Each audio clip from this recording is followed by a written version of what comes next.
You're married now, and sometimes you guys just kind of bump heads, but does your arguments really need to be all that all the time?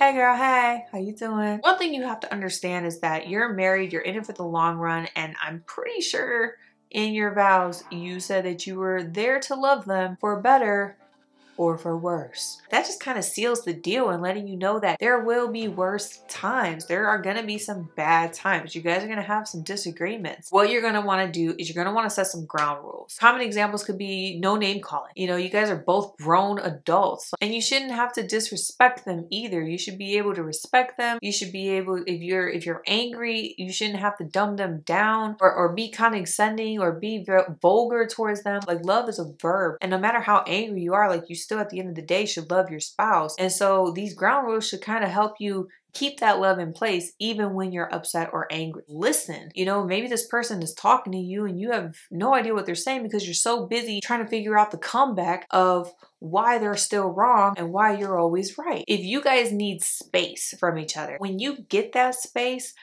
be sure to let your spouse know when you're going to come back to resolve things. Don't just assume that you're going to play the silent treatment and you're going to go away and you're not going to talk to this person for 3 or 4 days. Like, that's not mature. Grow up, okay? Like, I'm serious. You need to set a time to let them know, like, okay, this person's going to come back and we're going to talk about this. And in that time, you could pray, you could hash it out, you could process your feelings, you could see why you're actually angry in the first place. There's no gain that you get from staying mad. It's okay to be angry and go to God in that anger. He sees you, He wants you to come to Him. But sometimes it has nothing to do with you, it has to do with them, and you have to recognize that and not beat yourself down or try to make them feel better. You should be able to come together with the notion that you can talk like adults about the situation and be able to come up with a resolution to move forward and go into a better place. You make sure that you solve this fast, because what happens is that you get offended, and if you let that offense linger, it's going to turn to resentment. And if you let that linger, it's going to turn to bitterness. If you let that linger, it's going to turn to hate. And this is what stops marriages from producing good things and lasting. Prayer is going to be key to keeping you guys together. It's the glue that holds you firm. It's going to be your wisdom and your counselor in the middle of that fight, and it's going to help you overcome any kind of argument that you guys will ever have now and in the future and in generations to come. I hope that these tips